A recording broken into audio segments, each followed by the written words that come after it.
Hello? Even apart, we can still be together.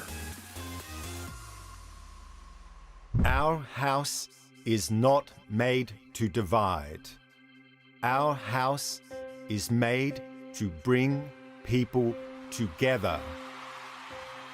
If we do not allow them to divide us up by race, by religion, by sexual orientation, by gender, by not allowing them to divide us up by whether or not we are born in Europe or whether we are immigrants or asylum seekers.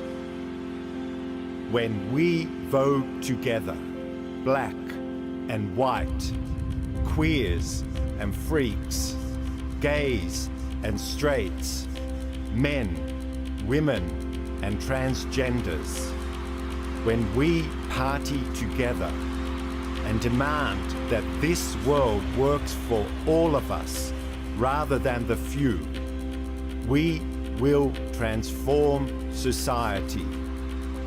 And that is what this house is about.